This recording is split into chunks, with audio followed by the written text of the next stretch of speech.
안녕하세요. RC 친구 모범심입니다. 자, 오늘은 정말 오랜만에 교쇼 제품 리뷰를 준비했습니다. 교쇼 제품들은 역사와 전통이 있는 명품 브랜드지만 다소 마니아적인 성향이 있어 그동안 제 채널에서 자주 다루지는 못했어요. 하지만 오늘 소개할 교쇼의 신제품은 조립과 세팅이 필요 없는 RTR 제품이고 초보자와 입문자도 재미있게 즐길 수 있는 몬스터 장르의 차량입니다. 자, 이 제품은 교쇼 제품들의 수입과 판매, 유통을 맡고 있는 코리아 RC에서 보내주셨어요. 참고로 아직 국내에서 판매를 시작한 제품은 아니에요. 9월 중으로 출시한다고 하는데 사정에 따라 조금 더 미뤄질 수도 있습니다. 그럼 간단하게 제품 소개만 하고 차량의 실제 성능부터 보여드릴게요. 구성품은 차량 본체와 조종기, 매뉴얼, 약간의 여분 파트 등으로 구성되어 있고요. 배터리와 충전기는 포함되어 있지 않습니다. 차량의 사이즈는 295mm의 휠 베이스를 가진 1:10 사이즈고요. 앞뒤 차동 기어와 독립적인 서스펜션으로 구성된 전형적인 버기 베이스의 몬스터 트럭입니다. 타사의 동급 제품들과 가장 큰 차이점은 몬스터 트럭임에도 저중심 설계의 차량이라는 점이에요. 몬스터 트럭은 경합의 목적보다는 즐거움을 추구하는 펑카의 용도이기 때문에 지금까지 저중심 설계로 출시하는 경우는 거의 없었습니다. 매드웨건은 이렇게 메인 프레임보다 앞뒤 디퍼런셜 파트가 더 낮게 설계되어 있는 확실한 저중심 설계 차량이죠. 이건 뒤에서 자세히 설명드리기로 하고 차량의 실제 성능부터 확인해 보겠습니다. 먼저 몬스터 트럭 장르에 가장 잘 어울리는 오프로드에서 시작해 볼게요.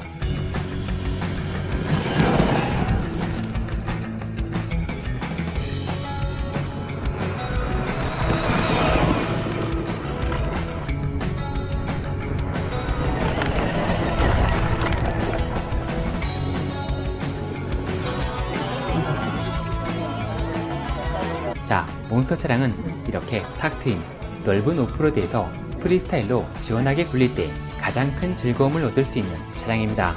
사실 이곳은路面이 거칠어 1:10 사이즈의 차량으로는 주행이 쉽지 않은 장소예요.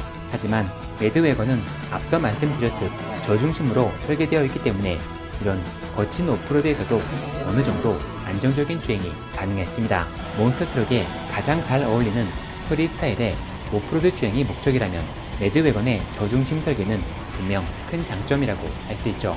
몬스터 트럭의 두 번째 즐거움은 점프와 스턴트라고 할 수 있습니다. 그럼 이번엔 장소를 옮겨 내구성까지 테스트할 수 있는 점프로 넘어가 볼게요.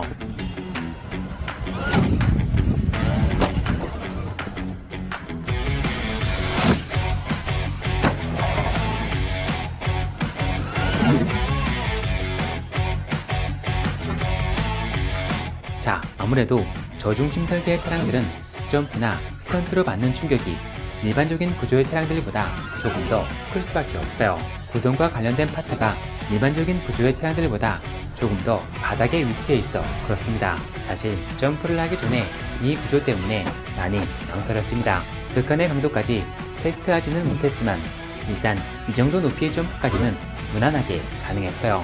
마지막으로 스피드를 테스트할 수 있는 온로드로 넘어가 보겠습니다. 자, 현재 차량 상태는 튜닝이 전혀 없는 순정이고요. 배터리는 이 차량이 허용할 수 있는 최대 전압의 배터리를 사용했어요. 참고로 속력 측정은 GPS가 내장된 액션캠으로 정확하게 기록됩니다.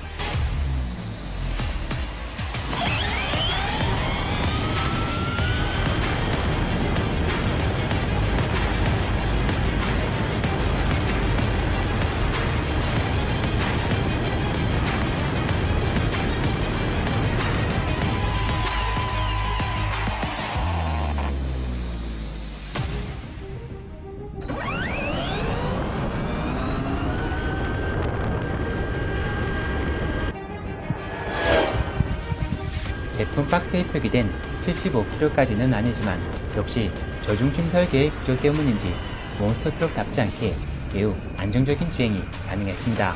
이 정도면 고속 주행 능력은 동급의 비슷한 제품들보다 확실히 뛰어나다고 할 수 있고요. 현재 상태에서 제법 여유가 느껴졌기 때문에 시니어 기어 교체를 통해 얼마든지 최대 속력도 증가시킬 수 있을 것으로 예상됩니다. 자, 이번엔 조종기의 출력 다이얼을 통해 최저 속력도 한번 알아볼게요.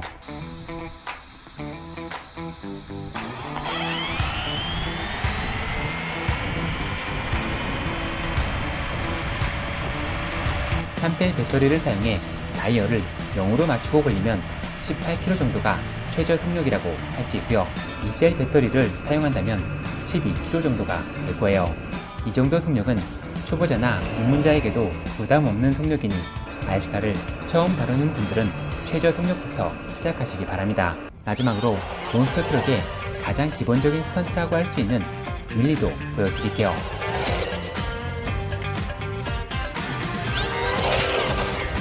매드웨건은 윌리바도 포함되어 있고 출력도 충분하기 때문에 단순히 앞바퀴를 들어 올리는 것 정도는 매우 쉽게 가능합니다. 하지만 사이즈에 비해 출력이 너무 강하고 윌리바의 각도가 조금 부족하기 때문에 윌리 상태를 유지하는 건 쉽지 않더라고요. 제대로 하려면 어느 정도 연습 시간이 필요할 것 같습니다. 이제 주행 리뷰는 여기까지 하고 차량을 깊이 있게 들여다보는 제품 리뷰를 진행해 볼게요. 자, 요즘 버기형 몬스터 차량들은 바디 디자인도 버기처럼 납작하고 날렵하게 만드는 경우가 많은데 큐쇼의 매드웨건은 조금 올드한 디자인을 갖추고 있어요. 디자인이야 개인차가 있는 부분이라 평가하기 어렵지만 구조에서 오는 장단점은 있습니다. 이런 구조는 바디가 차지하는 비중이 많아 몬스터 트럭이 받을 수 있는 다양한 충격으로부터 차체를 조금 더 확실하게 보호해 줄 수 있다는 장점은 있지만 아무래도 공기 저항을 많이 받는 구조라 빨리 달릴수록 주행성은 떨어질 수밖에 없는 구조예요. 이제 바디를 벗겨내고 차량 내부를 살펴보겠습니다. 매드웨건은 타사의 동급 제품들과 기본 구조는 비슷하지만 내구성을 증가시켜주는 구조물이 상당히 많더라고요. 그래서 배터리 트레이를 제외하고 남는 공간이 거의 없습니다. 참고로 트레이 사이즈는 기본 사이즈만 장착 가능한 컴팩트한 사이즈를 갖추고 있어 고용량 배터리는 사용할 수 없어요. 자, 이 차량의 가장 큰 장점이자 단점은 저중심 설계라고 할 수 있습니다. 일반적인 구조의 버기형 몬스터 차량들은 차량이 공중에 떴다가 내려앉을 때 타이어, 촉, 암대, 그리고 넓은 면적의 메인 프레임 선으로 충격 흡수가 이루어집니다. 하지만 매드웨건의 경우 이렇게 메인 프레임이 바닥에 닿지 못하는 구조라 충격이 넓은 면적의 메인 프레임까지 분산되지 못하고 디퍼런셜 파트로 그대로 전달됩니다. 또한 차량이 바닥에 닿을 때 촉이 완전히 수축되지 못하는 구조라 충격 흡수에 가장 많은 역할을 하는 촉이 제 성능을 발휘하지 못하더라고요. 자, 하지만 너무 걱정할 필요는 없습니다. 매드웨건의 디프 파트는 일반적인 1대10 제품들보다 훨씬 더 견고하고 튼튼하게 설계되어 있어요.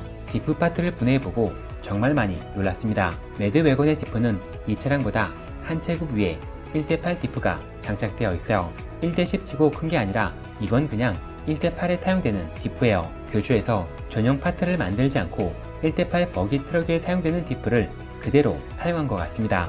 자, 매드웨건은 저중심 설계의 단점을 이런 방법을 통해 보완했어요. 자, 여기서 끝이 아닙니다. 서스펜션 암대는 매우 큰 장점이라고 할 수 있어요. 이 정도 두께면 모든 1대10 몬스터 제품들 중 가장 튼튼하다고 해도 될 것 같네요. 자, 이 공간은 디퍼런셜 파트가 장착되는 파트입니다.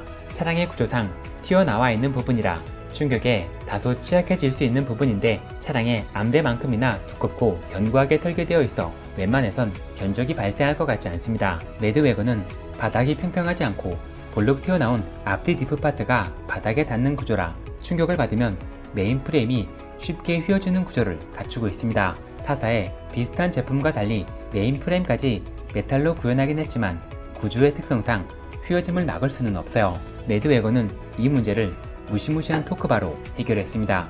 토크바만 따로 떼어놓고 보면 한강대교의 다리 같은 건축물로 보일 만큼 매우 견고하게 설계되어 있어요. 이 정도면 어떤 충격에도 프레임이 휘어질 일은 없을 것 같습니다. 자, 여기서 단점도 하나 말씀드릴게요. 이 차량은 많은 구조물로 견고하게 구성되어 있다는 장점은 있지만 분해를 하려면 엄청나게 많은 볼트를 풀어야 한다는 단점이 있어요. 이 상태는 차량 구동과 관련 없는 구조물 파트만 분해한 상태인데 40개의 볼트를 풀어야 했습니다. 토크바를 고정하는 볼트만 무려 16개고요. 다른 파트의 볼트들도 그 개수가 과하다 싶을 정도로 많고 볼트의 위치 또한 정비성을 크게 고려하지 않았기 때문에 분해 조립 정비에 많은 시간이 필요한 차량이죠.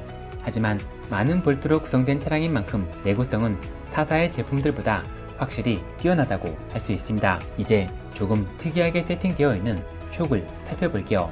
촉은 버기 트럭이처럼 프런트는 짧게, 리어는 길게 구성되어 있습니다. 겉보기에는 일반적인 오일숍과 별다른 차이가 없어 보이지만 세팅은 조금 특이하게 되어 있어요. 일단 스프링이 온로드 차량들처럼 매우 하드한 타입으로 장착되어 있고요.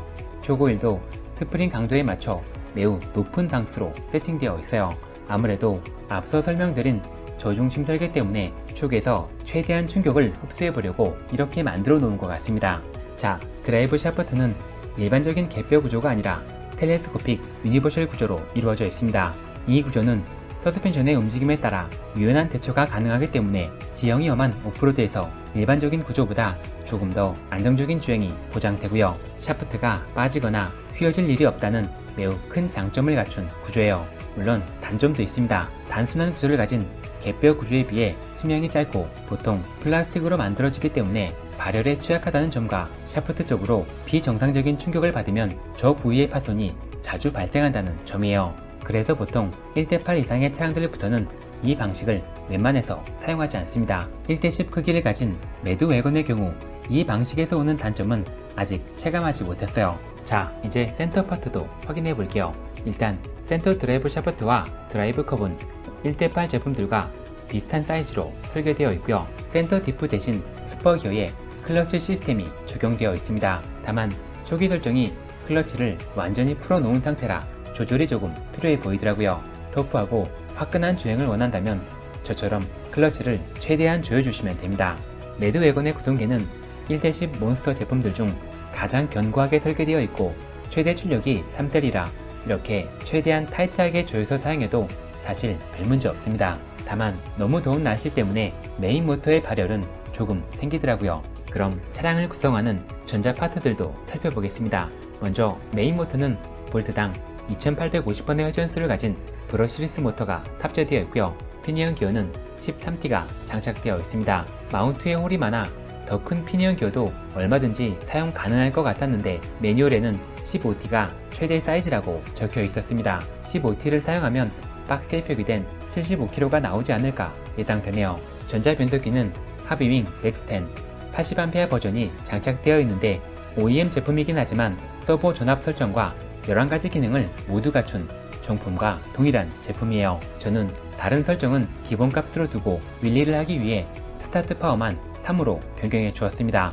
마지막으로 휠 타이어를 살펴보고 마무리할게요.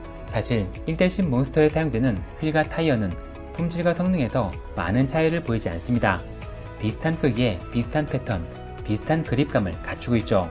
매드웨건 휠 타이어의 장점은 마감도예요. 몬스터 트럭을 굴리다 보면 휠 타이어가 터지는 경우가 종종 발생하는데 대부분 휠과 타이어의 본딩 상태가 좋지 못해 발생하는 경우가 정말 많습니다. 그래서 저는 몬스터 트럭을 구매하면 가장 먼저 본딩 상태를 확인하는데 거의 대부분 마음에 들지 않아 보수를 하는 경우가 많았어요. 매드웨건의 본딩 상태는 까다로운 제가 봐도 완벽하게 느껴질 만큼 꼼꼼하게 처리되어 있습니다. 자, 이제 마무리할게요. 매드웨건은 1:10 몬스터에서 보기 힘든 저중심 설계의 차량이고 저중심 설계에서 올 수 있는 단점을 꼼꼼하게 보완한 차량이라고 생각합니다. 매드웨건은 분명 잘 만든 차량이지만 아직 가격이 공개되지 않았기 때문에 무조건 추천드릴 수 있는 단계는 아니에요. 제가 조금 더 다뤄보고 가격이 공개되면 다시 한번 업로드 하도록 하겠습니다. 자, 오늘은 여기까지 하겠습니다.